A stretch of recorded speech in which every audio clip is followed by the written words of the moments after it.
Selamat datang di Cerita Malam Kelam, tempat di mana malam menjadi lebih dari sekedar kegelapan. Di sini, kami membuka pintu ke dunia yang tidak dikenal, dunia yang penuh dengan kisah-kisah yang akan membuat bulu kudukmu berdiri. Dari hantu yang merasuki rumah-rumah tua, hingga kejadian-kejadian aneh yang tak terjelaskan, Cerita Malam Kelam akan membawamu ke dalam perjalanan yang tak terlupakan. Jadi, apakah kamu sudah siap untuk merasakan serunya misteri malam ini? Jika ya, mari kita mulai petualangan kita.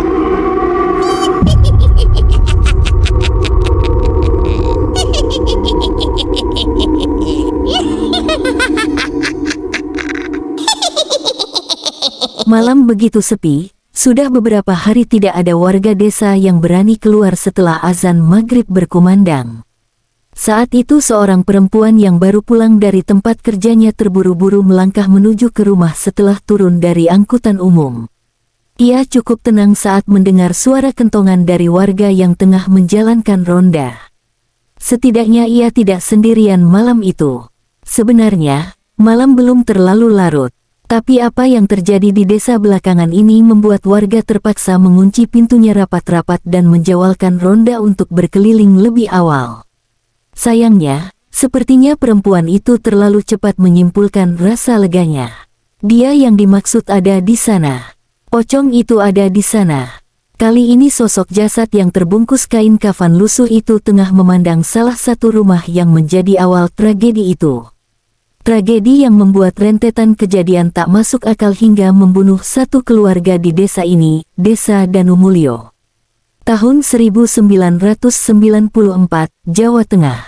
Katanya Tuhan itu maha adil, tapi mengapa takdir dan nasib tiap orang bisa begitu berbeda dan terkadang malah berbanding bagaikan bumi dan langit? Apa yang membuat itu semua begitu berbeda? Kerja keraskah? Pendidikan? Atau apa? Bahkan mereka yang lahir dari rahim yang sama dan tumbuh bersama pun bisa memiliki hidup yang jauh berbeda. Cerita ini tentang keluarga Raden Sasmito. Keluarga terpandang yang benar-benar dikenal sangat berpunya dan berpengaruh di kota ini. Dulu, Eyang Sasmito memiliki usaha pengrajin perhiasan yang sudah berjalan turun-temurun dan menjadi kepercayaan beberapa kerabat keraton.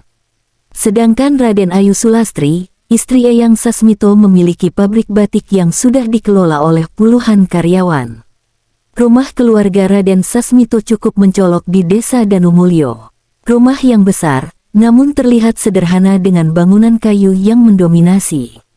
Mereka adalah pekerja keras, bahkan sebagian sisi rumahnya pun dijadikan bengkel kerajinan perhiasan dan satu sisi rumah mereka juga sebagai tempat membatik. Sudah 10 tahun sejak Eyang Sasmito wafat. Ia wafat di umur 80 tahun dan disusul oleh Eyang Lastri 1 tahun kemudian. Eyang Sasmito memiliki 10 anak, namun yang tinggal di desa ini hanya setengahnya. Hanya keluarga Bu Siti yang tinggal di rumah Eyang Sasmito yang begitu besar, dan sisanya tinggal tak jauh di sekitarnya.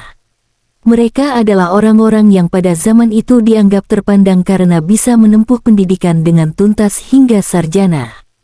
Dengan semua kelebihan itu, ternyata tidak semua dari mereka bernasib sama. Ada yang hidup dengan harta melimpah melalui bisnisnya, ada yang merasa cukup dengan membuka warung yang sangat sederhana, dan ada juga yang hidup berkurangan seperti Lek Samin. Desa Danumulyo tidak begitu besar. Bahkan hampir seluruh warga di Desa Danumulyo sebenarnya mungkin memiliki hubungan kekerabatan walau dari garis keturunan yang cukup jauh. Hanya sebagian kecil dari pendatang yang akhirnya menetap di desa ini. Lek Samin hanya hidup bersama istrinya Le Indri di rumah sederhana berdinding anyaman bambu dan masih menggunakan sumur timba. Rumah layak warisan pemberian ayahnya, Raden Sasmito, sudah dijual untuk biaya pengobatan Lek Samin sewaktu sakit dulu dan untuk membayar hutang almarhum orang tua istrinya. Rumah yang mereka tinggali saat ini adalah rumah peninggalan orang tua Le Indri. Walau hidup dengan keadaan seperti itu, Lek Samin mungkin salah satu anak Raden Sasmito yang paling dihargai oleh warga desa. Ia tidak segan membantu berbagai kegiatan di desa, tidak seperti kakak-kakaknya yang seperti memiliki jarak dengan warga. Hanya pada setiap acara-acara keraton mereka ikut serta, dan sebaliknya keadaan Le Samin yang seperti itu seringkali dipandang remeh oleh mereka yang bangga dengan darah birunya. Kulo nuwun. Seorang pemuda SMA mengetuk pintu rumah yang benar-benar jauh dari kata layak untuk disebut sebagai rumah anak juragan. Hanya ada beberapa lampu bohlam kuning yang terpasang dan masih ada beberapa lampu sentir terpasang di dinding sebagai cadangan apabila mereka tidak mampu membayar listrik. Yanto, seorang pria dengan tubuh yang kurus dan rambut yang mulai memutih membukakan pintu itu dengan ramah dan mempersilahkannya untuk masuk. Gak usah repot-repot, Le. Cuma mau ngasih ini dari ibu, ucap Yanto memberikan sebuah rantang yang berisi lauk masakan ibu. Ya ampun, matur nuwun yo, Le. Sebentar ya. Le Samin tanpa segan menerima masakan ibu Yanto dan mengembalikan rantang setelah memindahkan lauk dan mencucinya. Ngapunten yo, Le. Le Samin belum bisa ngasih apa-apa. Nanti kalau kacang Le Samin sudah panen nanti Le Samin kirimin ke rumah, ucap Le Samin. Nggak usah repot-repot, Le. Ibu malah bilang, kalau nanti berasnya habis bilang sama ibu saja. Nanti Yanto anterin lagi ke sini, balas Yanto. Alhamdulillah, sampaikan salamku sama ibu dan bapak. Pemuda pun berpamitan dan kembali ke rumah dan menyampaikan salam dari Le Samin ke ibunya. Saat itu ibunya baru bercerita, ternyata Le Indri sudah sakit selama 1 minggu sehingga Le Samin lebih sering ada di rumah dan pekerjaannya cukup terbengkalai. Kalau sudah sakit begitu, mungkin akan lama sembuhnya. Ibu jadi kasihan. Emang Le Indri sakit apa, Bu? Sepertinya stroke, tapi pas ibu datang ke sana kulitnya menguning. Mungkin saja ada penyakit lain. Gak dibawa ke dokter saja. Sudah dapat obat juga. Semoga saja keadaannya bisa membaik. Yanto pun sedikit acuh dan hanya bisa mendoakan yang terbaik untuk Le Indri dan Le Samin. Tapi tanpa disadari ternyata cerita yang ia dengar itu adalah sebuah awal dari tragedi yang menggegerkan desa ini. Beberapa bulan kemudian tersebar kabar di warga desa bahwa keluarga besar Raden Sasmito datang dan berkumpul sekedar untuk silaturahmi.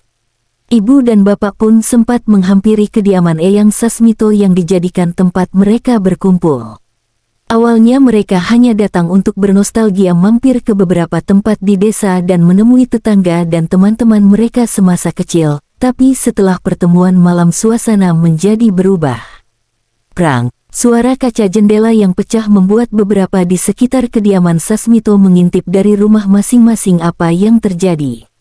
Tolong, Mas. Tolong, saya butuh untuk pengobatan Indri, terdengar suara Le Samin yang terdorong keluar.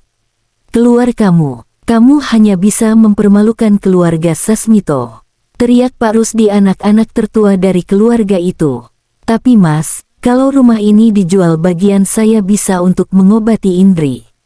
Dia benar-benar butuh pengobatan yang layak, Le Samin benar-benar seperti mengemis saat itu. Kamu tahu sendiri jerih payah Bapak untuk membangun rumah ini, dan sekarang malah kamu meminta untuk dijual. Otak kamu di mana? Le Samin benar-benar menangis. Sepertinya hanya sisa warisan dari pembagian rumah itulah yang menjadi harapannya untuk mengobati istrinya itu. Malam itu Le Samin meninggalkan kediaman masa kecilnya itu dengan putus asa. Dari balik jendela warga menyaksikan Le Samin berjalan seorang diri sembari terisak sementara saudara-saudaranya melanjutkan acara mereka dengan begitu meriah. Penyakit Le Indri semakin parah. Sudah beberapa kali warga membantu untuk membawa ke rumah sakit, namun hanya dirawat selama 3 hari dan akhirnya dipulangkan karena terkendala biaya. Mungkin benar apa yang dipikirkan Le Samin. Apa yang mungkin bisa menyelamatkan Le Indri mungkin hanya warisan keluarga Sasmito saja. Namun semua itu seperti jalan buntu untuk Le Samin. Ia sudah menghampiri saudaranya satu persatu namun hanya penolakan yang mereka terima. Entah mengapa saudara Le Samin sekejam itu. Seandainya tidak mau menjual rumah Eyang Sasmito, setidaknya mereka meminjamkan uang untuk pengobatan Le Indri. Sayangnya itu tidak terjadi. Akhirnya 1 bulan setelah pertemuan itu, Le Indri pun meninggal. Warga desa membantu pemakaman Le Indri, Namun sepanjang hari Lek Samin hanya terpaku tak mampu menerima kenyataan bahwa istri yang sangat ia sayangi itu sudah tiada. Warga desalah yang membantu segenap prosesi pemakamannya hingga benar-benar selesai. Ada yang aneh. Saat prosesi pemakaman, tidak ada satupun dari keluarga Sasmito yang datang ke pemakaman Le Indri. Setelah kepergian Le Indri, Lek Samin seperti orang yang bingung. Warga desa sering melihat Lek Samin berjalan dengan tatapan kosong. Tak hanya siang, bahkan di tengah malam pun ia sering keluar seorang diri berkeliling desa tanpa maksud yang jelas. Tahu nggak, kemarin Bu Siti sempat lari ke rumah Pak RT. Dia datang hujan-hujanan sambil ketakutan. Sebuah pergunjingan terjadi di antara warga desa yang tengah berkumpul di pos untuk menonton pertandingan bulu tangkis melalui televisi di pos ronda. Ketakutan gimana? Memangnya ada apaan? Bu Siti ketakutan. Malam-malam dia ngeliat Lek Samin diam di seberang rumahnya memandangi rumah itu dari sana. Hujan-hujanan, katanya wajahnya nyeremin. Lah gimana sih? Kan saudaranya sendiri. Gak tahu, tapi katanya sudah berhari-hari seperti itu. Beberapa hari ini Bu Siti, istri Pak Rusdi, dan keluarga Sasmito yang lain yang tinggal di desa ini terlihat aneh. Mereka beberapa kali mengaku takut dengan keberadaan Lek Samin yang sering terlihat di depan rumah mereka. Mereka sempat mengusir Lek Samin, tapi setelahnya ia datang lagi dan menatap di tempat yang sama. Satu hal yang membuat cerita itu semakin aneh. Mereka melihat Lek Samin di depan rumah mereka masing-masing di waktu yang sama. Pak Kades pun kebingungan mendengar laporan dari mereka. Terlebih yang mengadu adalah kerabat Lek Samin yang seharusnya orang yang dimintai tolong ketika terjadi sesuatu dengan Lek Samin. Mereka pun mengambil jalan tengah untuk menghampiri Lek Samin ditemani oleh perangkat desa. Si Samin harus dikasih pelajaran, walau dia adik kita tapi dia sudah keterlaluan. Itu kan namanya meneror, ucap Pak Rusdi. Jangan begitu, Pak, kita datangi dan omongin baik-baik dulu, tahan Pak Kades. Saat itu terlihat pemandangan mereka tengah beramai-ramai mendatangi rumah Lek Samin seolah-olah terlihat seperti mendatangi rumah seorang penjahat. Mereka mengetuk pintu rumah yang sangat mengenaskan itu beberapa kali, tapi tidak ada jawaban. Mereka menunggu cukup lama namun tidak ada pertanda akan ada yang membukakan pintu itu. Pak Rusdi pun berinisiatif membuka pintu yang ternyata tidak terkunci itu. Tapi tepat saat pintu itu terbuka, bau busuk tercium dari dalam rumah.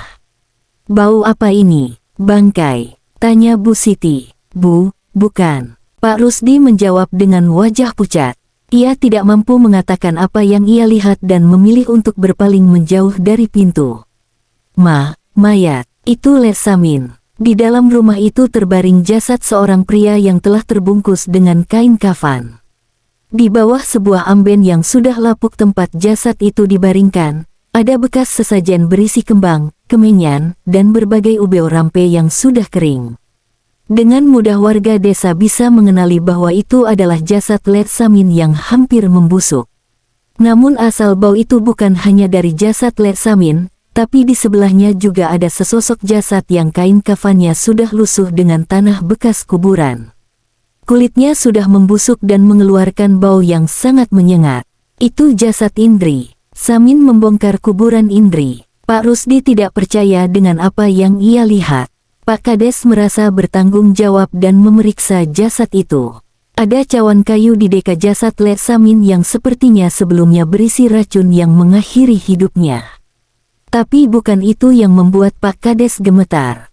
Sebuah tulisan tertulis dengan jelas di dinding rumah Lek Samin yang terbuat dari anyaman bambu. Ia sengaja menulisnya dengan darah. Entah darah apa itu. Namun isi tulisan itu tak mungkin bisa mudah dilupakan oleh keluarga Sasmito. Tidak ada satupun dari keluarga Sasmito yang pantas hidup. Mereka bertanggung jawab atas nyawa Indri. Mereka harus melihat dan terus mengingat apa yang telah mereka lakukan pada Indri. Mereka dan siapapun yang terlibat harus merasakan akibatnya. Aku bersumpah setiap tetes darahku akan merintih dan menuntut nyawa atas kematian Indri. Bila aku tidak bisa membalas dengan hidupku, akan kubalas dengan kematianku. Seketika wajah Pak Rusdi, Bu Siti, dan anggota keluarga Sasmito yang datang menjadi pucat. Pak Kades menoleh ke arah mereka. Yang ia tahu hanya Indri meninggal karena penyakit dan Lek Samin mungkin dendam pada mereka karena mereka tidak ingin menjual rumah Eyang Sasmito. Tapi dari raut wajah mereka, Pak Kades menduga ada hal lain yang mereka sembunyikan. Yang ada di kepala mereka saat itu, bila Lek Samin sudah meninggal cukup lama. Lantas siapa sosok Lek Samin yang ada di depan rumah Pak Rusdi dan saudara-saudaranya setiap malam? Setelah penemuan jasad Lek Samin dan Lek Indri, suasana desa menjadi berbeda. Cerita tentang kemunculan Lek Samin di depan rumah anak-anak keluarga Sasmito juga sudah menjadi buah bibir di desa Danumulyo. Sementara itu, Pak Rusdi semakin sering terlihat di rumah Bu Siti di kediaman almarhum Eyang Sasmito. Wajah mereka begitu cemas dan semakin jarang berbicara dengan warga desa. Ini semua karena Mas Rusdi. Kita nggak harus ngelakuin itu. Bu Siti terlihat begitu kesal dengan kakaknya itu. Aku cuma ngelanjuti apa yang Bapak lakukan. Kalian sudah tahu apa akibatnya kalau kita tidak melakukan itu. Bentak Pak Rusdi. Bu Siti terlihat bingung hingga matanya berkaca-kaca, bagaimana ia menjelaskan pada suaminya tentang apa yang terjadi. Ia begitu takut dengan sumpah yang ditulis Lek Samin di dinding rumahnya itu. Kriting, suara telepon berbunyi memecah kebingungan mereka. Bu Siti pun mengusap air matanya dan mengangkat telepon itu. Halo, Mbak Siti. Ini Mbak Siti kan? Terdengar suara perempuan yang suaranya tidak asing di telinga Bu Siti. Erna, tumben nelpon jam-jam segini. Ada apa? Bu Erna adalah anak ketujuh dari keluarga Sasmito yang tinggal di Surabaya. Ia adalah adik dari Bu Siti dan Pak Rusdi. Mendengar nama Erna disebut, Pak Rusdi merasakan perasaan yang tidak enak dan menghampiri Bu Siti. Mbak, Samin Mbak, dia kesini, ucap Bu Erna. Mendengar ucapan itu seketika wajah Bu Siti pucat. Ia pun menoleh ke arah Pak Rusdi. Enggak mungkin, nah. Memangnya belum ada yang ngasih tahu kalau Samin sudah meninggal, ucap Bu Siti.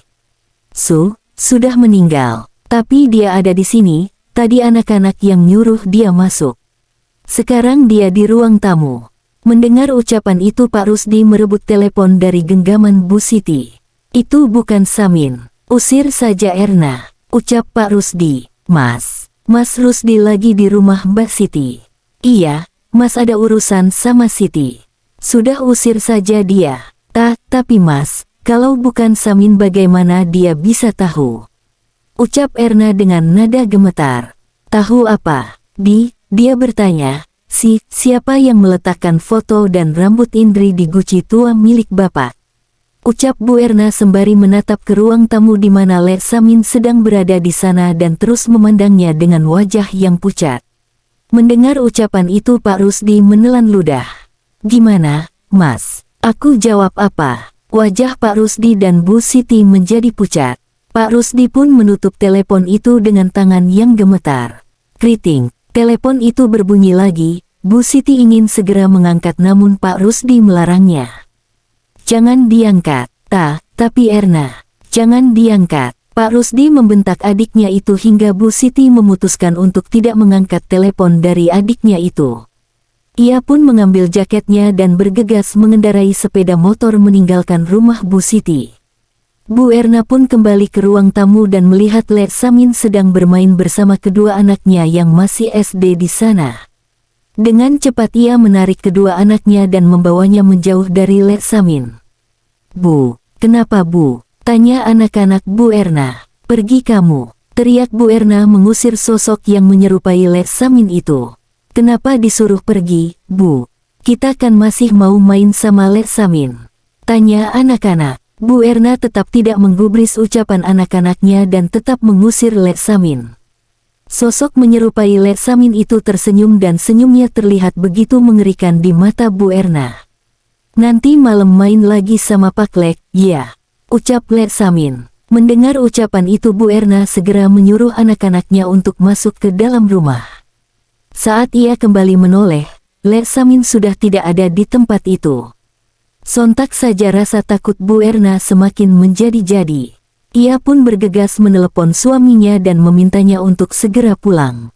Malam itu Bu Erna tidak bisa tidur dengan tenang.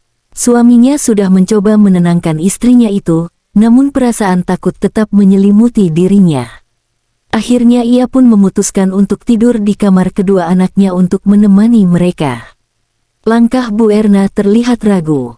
Ada perasaan yang sangat mengganggunya yang tidak dapat ia jelaskan. Dan baru saja ia membuka kamar anaknya, ia pun sudah disambut dengan pemandangan yang mengerikan. Di langit-langit berhadapan kasur tempat kedua anaknya tengah tertidur, terlihat sosok pocong dengan wajah yang membusuk sedang menatap kedua anaknya. Erna terjatuh kaku melihat sosok yang terus meneteskan liurnya ke kedua anak Erna yang mengigau kesakitan. Jangan. Erna takut, tapi nalurinya sebagai ibu memaksa dirinya untuk memberanikan diri.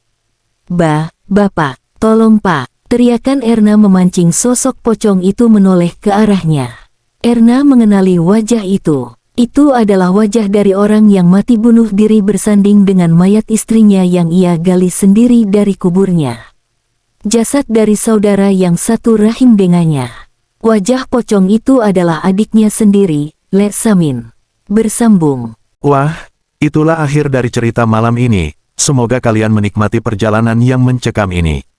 Jangan lupa untuk menyalakan lampu tidurmu dan berdoa sebelum tidur. Siapa tahu ada yang mengintip di balik jendela. Jika kalian suka dengan cerita ini, jangan lupa untuk memberikan like, share dan subscribe ya. Sampai jumpa di cerita malam kelam berikutnya. Selamat malam dan mimpi indah.